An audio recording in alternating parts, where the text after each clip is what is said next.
Social anxiety, സമൂഹത്തിനെ നേരിടാൻ പറ്റാതിരിക്കുക, ക്രൗഡിനെ നേരിടാൻ പറ്റാതിരിക്കുക. സോഷ്യൽ ആങ്സൈറ്റിയെ സ്പിരിച്വൽ സ്ട്രെങ്തോടു കൂടെ എങ്ങനെ ഓവർകം ചെയ്യാം എന്ന് നമുക്ക് പഠിച്ചാലോ.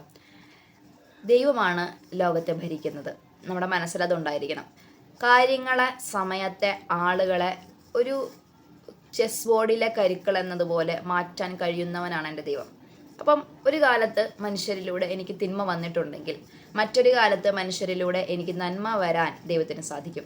ഒരു കാലഘട്ടം വരെ മനുഷ്യരിലൂടെ നന്മയായിട്ടൊന്നും എന്നിലേക്ക് വരരുത് എന്നുള്ള ഒരു ഡെസ്റ്റിനി എനിക്കുണ്ടാകാം, അല്ലെങ്കിൽ അതൊരു ദൈവനിശ്ചയം പോലെ, അല്ലെങ്കിൽ ജീവിതത്തിൻ്റെ ഒരു ഗതി അങ്ങനെ പോയിട്ടുണ്ടാകാം. അതിൽ മനുഷ്യരുടെ തിന്മയുണ്ടാകാം, എല്ലാം ദൈവം ചെയ്തതെന്നായിരിക്കണമെന്നില്ല. ബട്ട് ഞാൻ ദൈവത്തിലേക്ക് വന്നു കഴിയുമ്പോൾ ഞാൻ എന്ന വ്യക്തിയുടെ പൂർണ്ണ കൺട്രോൾ ദൈവത്തിനാണ്, എൻ്റെ ജീവിതത്തിൻ്റെ നിയന്ത്രണം ദൈവത്തിനാണ്. അതുകൊണ്ട് എനിക്കൊരു സ്ട്രഗിൾ ഉണ്ടെങ്കിൽ ആ സ്ട്രഗിളിനൊരു പരിഹാരം കണ്ടെത്താൻ എൻ്റെ ദൈവത്തിനോട് ഞാൻ തുറന്നിരിക്കുന്ന മനസ്സുള്ളത് കൊണ്ട്, പറഞ്ഞിരിക്കുന്നത് കൊണ്ട്, ഞാൻ അനുവദിക്കുന്നത് മനസ്സുകൊണ്ട് ഞാൻ ദൈവത്തെ അംഗീകരിക്കുകയും അനുവദിക്കുകയും ചെയ്യുന്നത് കൊണ്ട് എൻ്റെ ജീവിതത്തിൽ മാറ്റങ്ങൾ കൊണ്ടുവരാനായിട്ട് ദൈവത്തിന് സാധിക്കും. അത് ഏത് മേഖലയിലും അങ്ങനെയാണ്, ഏതൊരു സ്ട്രഗിളിലും അങ്ങനെ തന്നെയാണ്. ഏതൊരു റിലേഷൻഷിപ്പ് ഇഷ്യൂ ആണെങ്കിലും എന്താണെങ്കിലും അത് അങ്ങനെ തന്നെ. നമ്മളിവിടെ മെൻ്റൽ സ്ട്രഗിളിനെ കുറിച്ച് സംസാരിക്കുന്നത് കൊണ്ടാണ് ഞാൻ ഈ വിഷയം പറയുന്നത്. ഇപ്പോൾ സോഷ്യൽ ആങ്സൈറ്റി നിങ്ങൾക്ക് ഉണ്ടാകാം, പല കാരണങ്ങളുണ്ടാകും. നിങ്ങൾക്ക് മനുഷ്യന്മാരിൽ നിന്ന് മോശം അനുഭവങ്ങളുണ്ടാകാം, ക്രൗഡിൽ നിന്ന് മോശം അനുഭവങ്ങൾ ഉണ്ടാകാം, ഒരു സമൂഹം മുഴുവൻ നിങ്ങളെ മാറ്റി നിർത്തിയിട്ടുണ്ടാകാം, ഒരു സമൂഹത്തിൽ നിന്ന് മോശം അനുഭവങ്ങൾ, നിങ്ങളെ കുറ്റപ്പെടുത്തുക, നിങ്ങളെക്കുറിച്ച് പറഞ്ഞ് നടക്കുക, അങ്ങനെ പലതും ഉണ്ടാകാം. അങ്ങനെ പല കാര്യങ്ങൾ കൊണ്ട് നിങ്ങൾക്ക് സോഷ്യൽ ആങ്സൈറ്റി ഉണ്ടാവാം. ഇനി ഒരു കാരണമില്ലെങ്കിലും നിങ്ങൾക്ക് ചിലപ്പോൾ സോഷ്യൽ ആങ്സൈറ്റി വരാം. അത് നിങ്ങൾക്ക് പാരമ്പര്യമായിട്ടോ ജനറ്റിക്കലിയോ ഒക്കെ വരാവുന്ന സാധ്യതയുണ്ട്. ഇങ്ങനൊരു കാര്യം മനസ്സിലാക്കണം, ഈ മനുഷ്യനേക്കാളൊക്കെ ഉപരിയാണ് നിൻ്റെ ദൈവം. നിൻ്റെ ദൈവം ആരാണ്?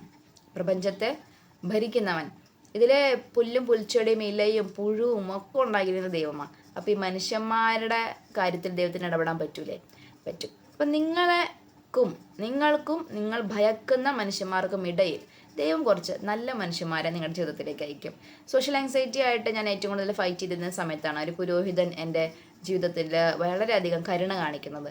എനിക്ക് ആങ്സൈറ്റി ഉണ്ടെന്ന് അദ്ദേഹത്തിന് മനസ്സിലായിട്ടുണ്ടെന്ന് എനിക്ക് അറിയില്ല. പക്ഷെ അദ്ദേഹം എനിക്ക് ഒരുപാട് വിട്ടുവീഴ്ചകൾ തരികയും എൻ്റെ പക്വതക്കുറവിനെ വിട്ടുകളയുകയും എന്നെ ഒത്തിരി ഹെൽപ്പ് ചെയ്യുകയും ചെയ്തു. അപ്പം എനിക്ക് അദ്ദേഹത്തിന് മനസ്സിലായി ഞാൻ നെർവസ് ആവാണ്, എനിക്ക് ആങ്സൈറ്റി ഉണ്ടാകുന്നൊക്കെ മനസ്സിലാകുന്ന സമയത്ത് അദ്ദേഹം വളരെ ഇറങ്ങി വന്ന് എനിക്ക് വേണ്ടി കരുണ കാണിച്ചു. എന്നിട്ട് എൻ്റെ പതുക്കെ എന്നെ മോട്ടിവേറ്റ് ചെയ്തു, എന്നെ സപ്പോർട്ട് ചെയ്തു. അങ്ങനെ എനിക്ക് കുറേ കരുണ കിട്ടി അച്ഛനിലൂടെ. അതിനുശേഷം ഈ ഓരോന്നിനെ ഫേസ് ചെയ്യുന്ന സമയത്തും ഒരു മനുഷ്യനെ ദൈവം എനിക്ക് തന്നിട്ടുണ്ട്.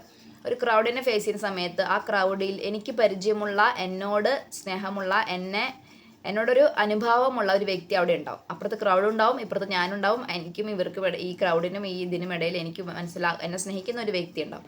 സോ നിങ്ങളുടെ ജീവിതത്തിലേക്ക് ദൈവം നല്ല മനുഷ്യന്മാരായിരിക്കും. രണ്ടാമത്തെ കാര്യം, ഇതായിരുന്നു രണ്ടാമത്തെ കാര്യം. ഒന്നാമത്തെ കാര്യം എന്ന് പറയുന്നത് soul will select, soul will choose എന്നൊക്കെ പറയാം. നിങ്ങളുടെ ആത്മാവ് ചില ഇടങ്ങളെ തിരഞ്ഞെടുക്കും, നിങ്ങളുടെ ആത്മാവ് ചില വ്യക്തികളെ തിരഞ്ഞെടുക്കും. അവരുടെ കൂടെ നിൽക്കുമ്പോൾ നിങ്ങൾക്ക് ഈ ആങ്സൈറ്റി ഉണ്ടാവില്ല. കാരണം നിങ്ങളുടെ സോളും അവരുടെ സോളും തമ്മിലൊരു കണക്ഷൻ ഉണ്ടാവും, അല്ലെങ്കിൽ ആ സോളിന് ദൈവത്തിന് ഒരു ബ്ലെസ്സിങ് ഉണ്ടാവും. നിങ്ങളുടെ ചില സൗഹൃദങ്ങൾക്ക് മുകളിൽ ദൈവത്തിൻ്റെ ഒരു ബ്ലെസ്സിങ് ഉണ്ട്. അതുകൊണ്ടാണ് ആ സൗഹൃദങ്ങൾ നിങ്ങളുടെ ജീവിതത്തിൽ നിലനിൽക്കുന്നത്, നിങ്ങൾക്ക് തല്ലി പിരിഞ്ഞു പോവാത്തത്, അല്ലെങ്കിൽ കണ്ടിന്യൂസ് ആയിട്ട് പോയാലും തിരിച്ചു വരുന്നതൊക്കെ ദൈവത്തിന് ചിലപ്പോൾ ഒരു ബ്ലെസ്സിങ് ഉള്ളതുകൊണ്ടാണ്. അപ്പോൾ ചില മനുഷ്യന്മാർക്ക്, ചില റിലേഷൻഷിപ്പുകൾക്കൊക്കെ മുകളിൽ ദൈവത്തിൻ്റെ ഒരു ബ്ലെസ്സിങ് ഉണ്ട്. അതുപോലെ ദൈവം നിങ്ങൾക്ക് വേണ്ടി ചില ഇടങ്ങൾ തിരഞ്ഞെടുത്തിട്ടുണ്ട്. ഇപ്പം ഞാൻ വർക്ക് ചെയ്യുന്ന പ്ലേസ് എനിക്ക് തോന്നിയിട്ടുണ്ട് എൻ്റെ സോളുമായിട്ട് കണക്റ്റഡ് ആയിട്ടുള്ള ഒരു പ്ലേസ് ആണത്. അവിടെ എനിക്കൊരു പ്രശ്നം ഉണ്ടാവില്ല. അതെനിക്ക് ഭയങ്കരമായിട്ട് ഉള്ളിൽ നിന്ന് വിശ്വസിക്കാൻ പറ്റുന്ന ഒരു കാര്യമാണ്. അത് എവിടെ ഉണ്ടായാലും God is with me there എന്നൊരു വിശ്വാസം, അവിടെ എൻ്റെ കൂടെ ഉണ്ട് ദൈവം. അപ്പം നിങ്ങളുടെ ഈ ആങ്സൈറ്റികളിലൊക്കെ ദൈവത്തെ തന്നെ ഇംപ്ലിമെൻറ്റ് ചെയ്യും. ഒന്ന്. മറ്റൊന്ന് മനുഷ്യന്മാരെ ഇംപ്ലിമെൻറ്റ് ചെയ്യും. രണ്ട്. മൂന്നാമത്തെ കാര്യം, നിങ്ങളുടെ സോളിന് ഇത് സെൻസ് ചെയ്യാൻ പറ്റും. അതായത് നിങ്ങളൊരാളുടെ കൂടെ നിൽക്കുമ്പോൾ നിങ്ങളുടെ സോൾ റിലാക്സ്ഡ് ആവും, നിങ്ങൾക്ക് സെൻസ് ചെയ്യാൻ പറ്റും. ശരിക്കും സൈക്കോളജിയിൽ ഇതിൽ നെർവസ് സിസ്റ്റം എന്നാ പറയാം. അതായത് നിങ്ങളൊരാളെടുത്ത് നിൽക്കുമ്പം നിങ്ങളുടെ എനർജി മാച്ച് ആവാണ്. ഞാൻ എനർജിയെ കുറിച്ച് വീഡിയോ ചെയ്തിട്ടുണ്ട്. അപ്പോൾ എനർജി മാച്ച് ആവണം. അയാളുടെ ഉള്ളിലും ദൈവമുണ്ട്, നിങ്ങളുടെ ഉള്ളിലും ദൈവമുണ്ട്. ഞാൻ ഭയങ്കര അത്ഭുതകരമായിട്ട് മനുഷ്യന്മാരെ സെലക്ട് ചെയ്തിട്ടുണ്ട്. അതായത് എനിക്ക് അവിടെ നിൽക്കുമ്പം, ഒരു കൂട്ടത്തിൽ നിൽക്കുമ്പം എനിക്ക് ആരുമായിട്ടും കണക്ഷൻ തോന്നില്ല. അവിടെ ഒരാളുണ്ടാവും, അവരുമായിട്ട് എനിക്ക് കണക്ഷൻ തോന്നും. ഞാൻ അവരോട് പോയി സംസാരിക്കും. ഞാൻ വിചാരിച്ചതുപോലെ അവർ നല്ലവരായിരിക്കും, എന്നെ സ്നേഹിക്കുന്നവരായിരിക്കും. എനിക്ക് തെറ്റുപറ്റിയിട്ടുമുണ്ട് കേട്ടോ. അത് ഞാൻ ഇമോഷനുകളെ ബേസ് ചെയ്ത് ആളുകളെ സെലക്ട് ചെയ്താൽ പ്രശ്നമാണ്. എൻ്റെ മനസ്സിൻ്റെ പ്രേരണകളെ ബേസ് ചെയ്ത് ഞാൻ ആളുകളെ സെലക്ട് ചെയ്താലേ എനിക്ക് തെറ്റുപറ്റാറില്ല. അപ്പോൾ എനിക്ക് അവിടെ നിന്ന് ഈ ചേച്ചി കൊള്ളാം, ഈ ആൻറ്റി കൊള്ളാം, അല്ലെങ്കിൽ ഈ ചേട്ടൻ എന്നെ ഹെൽപ്പ് ചെയ്യും. അങ്ങനെ അവരുമായിട്ടൊരു ആന്തരികമായിട്ടുള്ളൊരു ബന്ധം എനിക്കുണ്ടാവുകയും അപ്പോൾ എനിക്ക് സമാധാനത്തോടു കൂടെ സമാധാനം തോന്നും, അവരെ കാണുമെങ്കിൽ സമാധാനം തോന്നും. ഞാൻ അവരോട് പോയി സംസാരിക്കുമ്പോൾ ഞാനും തമ്മിലൊരു സൗഹൃദം ഡെവലപ്പ് ചെയ്യും, വളരെ അനായാസമായിട്ടൊരു സൗഹൃദം ഡെവലപ്പ് ചെയ്യും. ഞാൻ പറയുന്നത് അവർക്ക് മനസ്സിലാവും, അവർ പറയുന്നത് എനിക്ക് മനസ്സിലാവും. അതേസമയം എനിക്ക് വേറെ കുറേ ഫ്രണ്ട്സ് ഉണ്ടാവാനുള്ള സാധ്യത ഉണ്ട്, ഞാൻ പറയണത് അവർക്ക് മനസ്സിലാവാറ് പോലും ഇല്ല. അതായത് എനിക്ക് ആളുകളുമായിട്ട് അങ്ങനെ കണക്ട് ആവാൻ പറ്റാറില്ല. 10 പേരുണ്ടെങ്കിൽ എനിക്ക് ഒരാളായിട്ടായിരിക്കാം ചിലപ്പോൾ ആളുകളായിട്ട് കണക്ട് ആവാൻ പറ്റുന്നത്. പക്ഷെ നിങ്ങളുടെ ആത്മാവ് ഒരു ഒരു ഒരു ഫ്ലോ തരും ഈ റിലേഷൻഷിപ്പുകൾക്ക്. അപ്പോൾ വ്യക്തികളെ ദൈവം നിങ്ങൾക്ക് വേണ്ടി തിരഞ്ഞെടുക്കും. ഈ വ്യക്തിയുടെ ഇവിടെ പോയിട്ട് ഈ ആളെ കണ്ടാൽ ഇവിടെ ശരിയാവും. പിന്നെ ഒരു നാട്ടിൽ നിന്ന് മറ്റൊരു നാട്ടിലേക്ക് പറിച്ചു നടുമ്പോൾ അവിടെ ഒരാളെ ദൈവം വെച്ചിട്ടുണ്ടാവും. ആ വ്യക്തി നിങ്ങൾക്ക് വേണ്ട സഹായം ചെയ്തു തരും. ഈ വ്യക്തികളെല്ലാം ദൈവത്തിൻ്റെ ഉപകരണങ്ങളാണ്. അതാ പറയുന്നത്, വലിയ വലിയ വിപ്ലവാത്മകമായിട്ട് സുവിശേഷം പറയണം, അത് വലിയ കാര്യമാണ്, ചെയ്യണം. പക്ഷെ ചിലപ്പോൾ അതൊന്നും ആയിരിക്കുകയല്ല. ഇപ്പം ഞാനൊരു ക്രൗഡിൽ നിൽക്കുമ്പോൾ ഞാൻ ഭയങ്കരമായിട്ട് നെർവസ് ആകുമ്പോൾ എനിക്കൊരാൾ നല്ലൊരാൾ അവിടെ ഉണ്ടെങ്കിൽ ഞാൻ ഭയങ്കര റിലാക്സ്ഡ് ആവുന്നു. സോ അങ്ങനെ ഒരാളാവുക എന്ന് പറയുന്നതും സുവിശേഷ വിളി തന്നെയാണ്. അപ്പം അങ്ങനെ വരുന്ന സമയത്ത് അങ്ങനത്തെ ഈ വ്യക്തികളായിട്ട് നിങ്ങൾ കണക്ട് ആവുന്നു. അങ്ങനെ നിങ്ങൾക്ക് അവരുമായിട്ടൊരു ഫ്ലോ കിട്ടും, നിങ്ങൾക്ക് റിലേഷൻഷിപ്പിൽ ഒരു ഫ്ലോ കിട്ടും. അത് ആര് വേണമെങ്കിലും ആവാൻ കിട്ടും. പിന്നെ നിങ്ങളുടെ നെർവസ് സിസ്റ്റം കാം ഡൗൺ ആവുന്നതാണ് ഇതിൻ്റെ ലക്ഷണമായിട്ട് പറയുന്നത് സൈക്കോളജി. അതായത് നിങ്ങൾക്ക് ആന്തരികമായിട്ടൊരു സമാധാനം ഫീൽ ചെയ്യാൻ പറ്റും. അതൊക്കെ ഈ പാർട്ട്ണർ തിരഞ്ഞെടുക്കുമ്പോഴും നിങ്ങൾ ഇതൊക്കെ ശ്രദ്ധിക്കേണ്ടതുണ്ട്. അതല്ലാതെ പണവും ജോലിയും മാത്രം നോക്കിയിട്ടൊന്നും എടുത്തിട്ട് കാര്യമില്ല. നിങ്ങളുടെ ആന്തരിക പ്രചോദനങ്ങളെ നിങ്ങൾ ഫോളോ ചെയ്യേണ്ടതുണ്ട്. നിങ്ങളൊരു പാർട്ട്ണറെ ദൈവം തന്നതാണോ എന്ന് തിരിച്ചറിയുന്ന സമയത്തും. ഇനി ഇടങ്ങൾ ഞാൻ പറഞ്ഞല്ലോ, എല്ലായിടത്തും പോകുമ്പോഴും നിങ്ങൾക്ക് സോഷ്യൽ ആങ്സൈറ്റി ഒക്കെ മാറത്തൊന്നുമില്ല. പക്ഷെ നിങ്ങൾക്കൊരു ഉൾപ്രേരണ ഉണ്ടാവുകയാണ്, ദൈവം നിന്നെ ഇങ്ങോട്ട് അയക്കുകയാണ്, അല്ലെങ്കിൽ ദൈവം നിനക്ക് വേണ്ടി ഈ സ്ഥലം തിരഞ്ഞെടുത്താണ്. അവിടെ ചെല്ലുമ്പോൾ ആങ്സൈറ്റി തല പൊക്കി നിൽക്കില്ല, തല താഴ്ത്തി അവിടെ കിടന്നോളും. പൂർണ്ണമായിട്ടും പോകുമെന്ന് ഞാൻ പറയില്ല. സോഷ്യൽ ആങ്സൈറ്റി ആണെങ്കിലും കംപ്ലീറ്റ് ആയിട്ട് പോകുമെന്ന് ഞാൻ പറയില്ല. പക്ഷെ നിന്റെ ആത്മാവിന് വേണ്ടി ദൈവം തിരഞ്ഞെടുത്ത ഇടങ്ങളുണ്ടെങ്കിൽ അവിടെ ചെന്ന് നിൽക്കുമ്പോൾ ഈ അവസ്ഥയ്ക്ക് ശക്തി ഉണ്ടാവില്ല, ശക്തി കുറവായിരിക്കും. അത് പൂർണ്ണമായി നശിക്കില്ല, പക്ഷെ അതിന് ശക്തി കുറവായിരിക്കും. അവിടെ അതിനെ വർക്ക് ചെയ്യാനായിട്ട് സാധിക്കില്ല. സോഷ്യൽ ആങ്സൈറ്റി അവിടെ വർക്ക് ചെയ്യില്ല.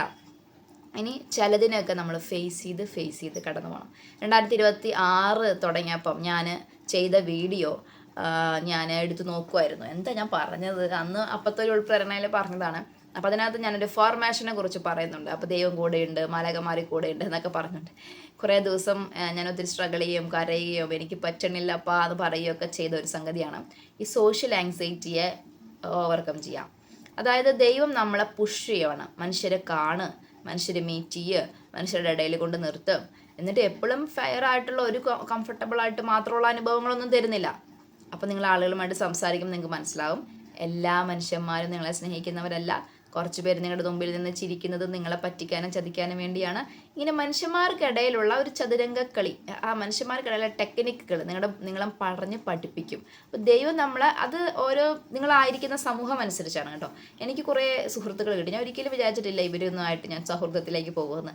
എനിക്ക് എപ്പോഴും ഇങ്ങനെ ബാക്ക്വേർഡ് നിൽക്കുന്ന മനുഷ്യന്മാരെയാണ് ഇഷ്ടം. ബട്ട് ഇപ്പം എൻ്റെ ലൈഫിൽ കുറേ ആളുകളൊക്കെ വരുന്നുണ്ട്. ഞാൻ വേണ്ടാന്ന് വെച്ചാലും വരും. എനിക്ക് പോകണ്ടെങ്കിലും എനിക്ക് പോകേണ്ടി വരും. എനിക്ക് മിക്സ് ആവണ്ട എന്ന് തോന്നിയാലും എനിക്ക് മിക്സ് ആവും. കാരണം ദൈവം നിങ്ങളെ മനുഷ്യന്മാരുടെ ഇടയിലേക്ക് കൊണ്ടുപോകുന്നതാണ്. ദൈവം തന്നെയാണ് നമ്മളെ കൊണ്ടുപോകുന്നത്. നമുക്കതിൽ നിന്ന് ഒളിച്ചോടാൻ പറ്റില്ല. അതായത് സോഷ്യൽ ആങ്സൈറ്റി കാരണം എവിടെ ആളുകളെ കാണണ്ട, എനിക്ക് എവിടെയെങ്കിലും ഒളിച്ചു പോയി ഇരുന്നാൽ മതി എന്ന് വിചാരിക്കുന്ന നിങ്ങളെ ദൈവം തന്നെ പുഷ് ചെയ്ത് ആദ്യം ഒരാളായിരിക്കും, പിന്നെ 2 ആളായിരിക്കും, പിന്നെ പതുക്കെ നിങ്ങളുടെ മനസ്സിൽ ദൈവം സൗഖ്യം നൽകാൻ വേണ്ടി ഫേസ് ചെയ്യാൻ പഠിപ്പിക്കും. അപ്പോൾ എനിക്ക് അവിടെ നിൽക്കുമ്പം എനിക്ക് മനസ്സിലാവുന്നുണ്ട് എനിക്ക് പറ്റണില്ല, എനിക്ക് സോഷ്യൽ ആങ്സൈറ്റി ഉള്ളതുകൊണ്ട് എനിക്ക് പറ്റണില്ല, ടെൻഷൻ അടിക്കുന്നുണ്ട്. ആദ്യത്തെ 2 ദിവസം ആദ്യമായിട്ട് ഞാൻ സോഷ്യലൈസേഷൻ ഒരു ഗ്രൂപ്പിൽ പോയ സമയത്ത് എനിക്ക് ആങ്സൈറ്റി ഉള്ളത് കൊണ്ട് 3 ദിവസം ഞാൻ ഉറങ്ങിയിട്ടില്ല. അത്രയേറെ സോഷ്യൽ ആങ്സൈറ്റി നമ്മളെ വലയ്ക്കും. പക്ഷെ ഞാൻ വീണ്ടും എനിക്ക് പോകേണ്ടി വന്നു. ദൈവം വീണ്ടും എന്നെ അവരുടെ അടുത്തേക്ക് അയച്ചപ്പോൾ ആ 3 ദിവസത്തിനുള്ളത് മാറി, ഒറ്റ ദിവസം ടെൻഷൻ അടിച്ചോളൂ. പിന്നെ ഞാൻ അടുത്തേക്ക് പോകേണ്ടി വന്നപ്പോൾ പിന്നെ അത് മാറി. കുറച്ച് നേരത്തേക്ക് മാത്രമേ എനിക്ക് ടെൻഷൻ വന്നുള്ളൂ. എന്താവും, അവരെന്താ ചിന്തിക്കാം. ഇപ്പോൾ റിലാക്സ്ഡ് ആയിട്ട് അവരുമായിട്ട് ഇടപഴകാൻ സാധിക്കുന്നുണ്ട്. സോഷ്യൽ ആങ്സൈറ്റിയെ മാനേജ് ചെയ്യാൻ ഞാൻ പഠിച്ചിട്ടുണ്ട്. തീർന്നിട്ടില്ല, അത് മാനേജ് ചെയ്യാൻ ഞാൻ പഠിച്ചിട്ടുണ്ട്. ദൈവം നമ്മളെ പുഷ് ചെയ്യും, നമ്മളെ ഫേസ് ചെയ്യാനായിട്ട് പഠിപ്പിക്കും. നമുക്ക് പോകേണ്ടി വരും, നമ്മൾ ഫേസ് ചെയ്യേണ്ടി വരും. ഫേസ് ചെയ്യും തോറും അതിൻ്റെ ഗ്രാവിറ്റി കുറയും, അതിൻ്റെ തീവ്രത കുറയും. നിങ്ങൾ എന്തിനെയാണെങ്കിലും, അത് ആങ്സൈറ്റിയുള്ള ഭയത്തിനാണെങ്കിലും നിങ്ങൾ ഫേസ് ചെയ്യും തോറും അപ്പോൾ നിങ്ങൾ വീട്ടിലിരിക്കരുത്. നിങ്ങൾക്ക് സോഷ്യൽ ആങ്സൈറ്റി ഉണ്ടെങ്കിൽ ട്രൈ ഒരാളോട് സംസാരിച്ച് നോക്കുക, കുറച്ച് പേരോട് സംസാരിച്ച് നോക്കുക. അപ്പോൾ ഞാൻ സൈക്കോളജിയിൽ നിന്നല്ല ഇതൊക്കെ മനസ്സിലാക്കുന്നത്. ഇത് എൻ്റെ ദൈവം എൻ്റെ ജീവിതത്തിൽ നടത്തുന്ന കാര്യങ്ങളാണ് ഞാൻ പറയുന്നത്. അപ്പോൾ സോഷ്യൽ ആങ്സൈറ്റി ഉള്ള എന്നെ ദൈവം എല്ലാ ആഴ്ചയിലും ഒരു തെറാപ്പി പോലെ കുറേ മനുഷ്യന്മാരുടെ ഇടയിലേക്ക് അയക്കുവാണ്. എന്നിട്ട് ഇപ്പോഴത്തെ ഒരു അവസ്ഥ ഞാൻ പറയട്ടെ, ഒരു ദിവസം 10 പേരോട് കണ്ട് സംസാരിച്ചില്ല എങ്കിൽ അസ്വസ്ഥത വരാൻ തുടങ്ങി. ഒരാളെപ്പോലും കാണാതെ മിണ്ടാതെ ഇരുന്ന് വീഡിയോ ചെയ്ത് ജീവിച്ച് പോകണമെന്ന് വിചാരിക്കുന്ന ഒരാളാണ് ഞാൻ. എന്നെ, അതായത് എനിക്ക് സോഷ്യലൈസ് ചെയ്യാൻ അത്രയും മടിയാണ്, ഇപ്പോഴും എനിക്ക് മടി തന്നെയാണ്, എനിക്ക് വലിയ താല്പര്യമില്ലാത്തൊരു പരിപാടി തന്നെയാണ്. പക്ഷെ ദൈവം നമ്മുടെ ജീവിതത്തിൽ എടുത്ത് മാറ്റി ഡിസൈൻ മാറ്റി നമ്മളെ സോഷ്യലൈസ് ചെയ്യാൻ പഠിപ്പിക്കുകയും, നമ്മളൊരു സോഷ്യൽ വർക്കറൊക്കെ ആവണമെങ്കിൽ, അല്ലെങ്കിൽ ദൈവത്തിന് വേണ്ടി ഇറങ്ങിത്തിരിക്കണമെങ്കിൽ നിങ്ങൾക്ക് കുറേ മനുഷ്യന്മാരെ ആവശ്യമുണ്ട്. നമുക്ക് ഒറ്റയ്ക്ക് പറ്റൂല. ദൈവത്തിന് വേണ്ടി നമ്മൾ വീട്ടിലിരുന്നുകൊണ്ട് ഇങ്ങനെ ഇരുന്നുകൊണ്ട് കാര്യമില്ലല്ലോ, നമ്മൾ ആളുകൾക്ക് നന്മയായിട്ട് ചെയ്യണമല്ലോ. അപ്പോൾ ദൈവം നിങ്ങളെ നടുക്കിൽ മനുഷ്യന്മാരുടെ ഇടയിൽ കൊണ്ട് നിർത്തിയിട്ട് നിങ്ങളെ ഫേസ് ചെയ്യാനായിട്ട് പഠിപ്പിക്കും. ഇനി നിങ്ങളൊരു കാര്യം മനസ്സിലാക്കണം, നിങ്ങൾ ഫേസ് പോകുന്ന സമയത്ത് എനിക്ക് തോന്നിയിട്ടുണ്ട്, എനിക്ക് ആങ്സൈറ്റി ഉണ്ടെന്ന് അവർക്ക് അറിഞ്ഞിട്ടാണോ അതോ അവരെന്നെ എങ്ങനെയെന്നെ അവർ അഡ്ജസ്റ്റ് ചെയ്യണമെന്ന് എനിക്ക് അറിയില്ല. ബട്ട് തുടക്കകാലങ്ങളിലൊന്നും, അതായത് സോഷ്യൽ ആങ്സൈറ്റി ഉള്ള ഒരാളെന്ന നിലയിൽ മനുഷ്യന്മാർ എന്ത് റിയാക്ട് ചെയ്താലും നമ്മളത് ഭയങ്കരമായിട്ട് ടെൻഷൻ തരും. നമുക്ക് ഒരുപാട് ഓവർ തിങ്കർ ആക്കും, നമുക്ക് ഭയങ്കര പാനിക് ആക്കും. ടെൻഷൻ കളിയാക്കുന്നതാണെങ്കിലും അവർ തമാശ പറഞ്ഞാലും നമ്മളത് ബാധിക്കും. പക്ഷെ എന്തുകൊണ്ടെന്നറിയില്ല, എനിക്ക് ദൈവം തരുന്ന മനുഷ്യർക്ക് അത് മനസ്സിലാക്കി എന്നെ വല്ലാതെ ട്രോളാറില്ല, എന്നെ വല്ലാതെ ബുദ്ധിമുട്ടിപ്പിക്കാറില്ല. അതായത് ദൈവം അവരിൽ നിന്നും നിങ്ങൾക്ക് വേണ്ട പ്രൊട്ടക്ഷൻ തരും. എന്നുവെച്ചാൽ ഇപ്പം നിങ്ങളെ കളിയാക്കുന്നതൊന്നും നിങ്ങൾക്ക് ഏറ്റെടുക്കാൻ പറ്റുന്ന ഒരു മൈൻഡിലായിരിക്കുമല്ലോ നിങ്ങൾ മെൻ്റലി പേടിച്ചിരിക്കുകയാണ് ആങ്സൈറ്റി കാരണം. പക്ഷെ കുറച്ച് നാൾ കഴിഞ്ഞ് നിങ്ങൾ മിങ്ങളായി കഴിയുമ്പോൾ അവർ നിങ്ങളെ കളിയാക്കാൻ തുടങ്ങും. അപ്പോൾ നിങ്ങൾ, അതായത് ഈ സോഷ്യലൈസേഷൻ്റെ കുറേ സ്വഭാവങ്ങളുണ്ടല്ലോ, അത് പതുക്കെ അവർ ഇംപ്ലിമെൻറ്റ് പതുക്കെ വരത്തുള്ളൂ. അപ്പോൾ നിങ്ങളുടെ ഗ്രോത്ത് പോലെയാണ് അപ്പുറത്തു നിന്നുണ്ടാകുന്നത്. അത് ദൈവം നിയന്ത്രിക്കുന്നതെന്നാണ് ഞാൻ പറയുന്നത്. ഇപ്പോൾ അവരെന്നെ അഡ്ജസ്റ്റ് ചെയ്യുവാണ്, എന്നോട് അധികം ബുദ്ധിമുട്ടിപ്പിക്കാതെയും എന്നെ റിലാക്സ്ഡ് ആയിട്ട് വയ്ക്കാനൊക്കെ അവർ ശ്രമിക്കുന്നുണ്ട്. കാരണം അവർക്കറിയാം ഞാനൊരു ഡിഫറെൻറ്റ് പേഴ്സണാലിറ്റി ആണെന്ന്. അത് തന്നെ നിങ്ങളുടെ ജീവിതത്തിൽ സംഭവിക്കാനാണ് പറയുന്നത്. പക്ഷേ കുറച്ച് കഴിയുമ്പോൾ നിങ്ങൾ ഈ ആളുകളുടെ ബിഹേവിയർ എന്നുള്ള സ്ട്രോങ് ആയിട്ടുള്ള കാര്യങ്ങളെ ഫേസ് ചെയ്യേണ്ടി വരും, നെഗറ്റീവായിട്ടുള്ള കാര്യങ്ങൾ ഫേസ് ചെയ്യേണ്ടി വരും. അപ്പോൾ തുടക്കത്തിൽ നിങ്ങൾ സോഷ്യലൈസേഷൻ ചെയ്യാൻ തുടങ്ങുമ്പോൾ നിങ്ങൾക്കൊരു ദൈവിക പ്രൊട്ടക്ഷൻ ഉണ്ടാകും. മനുഷ്യന്മാരിൽ നിന്ന് നിങ്ങൾക്ക് അത്രയ്ക്കും വലിയ ബുദ്ധിമുട്ടുള്ള കാര്യങ്ങളൊന്നും ഉണ്ടാവില്ല, ദൈവം നിങ്ങളെ പ്രൊട്ടക്ട് ചെയ്ത് പിടിക്കും. പക്ഷേ നിങ്ങൾ ഗ്രാജുവലി വളരും തോറും സമൂഹം അതിൻ്റെ എല്ലാ സ്വഭാവവും നിങ്ങളോട് കാണിക്കാൻ സാധ്യതയുണ്ട്. അപ്പോഴേക്കും you will learn this game. ഈ മനുഷ്യന്മാരെങ്ങനെ ഹാൻഡിൽ ചെയ്യണം എന്നുള്ള ഹ്യൂമൻ മാനേജ്മെൻറ്റ് നിങ്ങളത് പഠിക്കും. അപ്പം സോഷ്യലൈസേഷനിൽ നിങ്ങൾ ആദ്യം മനസ്സിലാക്കേണ്ട കാര്യം, എല്ലാം നിയന്ത്രിക്കുന്നത് ദൈവമാണ്. നിങ്ങൾ ഒറ്റയ്ക്ക് ഒന്നിനെ നേരിടുന്നില്ല, ദൈവം നിങ്ങൾക്ക് വേണ്ടി ഒരുക്കുന്നുണ്ട് വ്യക്തികളെ, സ്ഥലങ്ങളെ, നിങ്ങളെ തന്നെ ദൈവം എല്ലാം മാനേജ് ചെയ്തോളും. നിങ്ങൾ പതുക്കെ ഗ്രാജുവലി വളർന്നാൽ മതി. ഒറ്റ ദിവസം കൊണ്ട് ഭയങ്കര സോഷ്യലൈസേഷൻ ചെയ്ത് ടെൻഷൻ കൂടി, ആങ്സൈറ്റി കൂടി, ഉറക്കമില്ലാണ്ടായി അങ്ങനെയൊന്നും പോകണ്ട. പതുക്കെ അവനെ തന്നെ പുഷ് ചെയ്ത് മുന്നോട്ട് പോവുക. ദൈവം നിങ്ങളെ അനുഗ്രഹിക്കട്ടെ. ആമേൻ.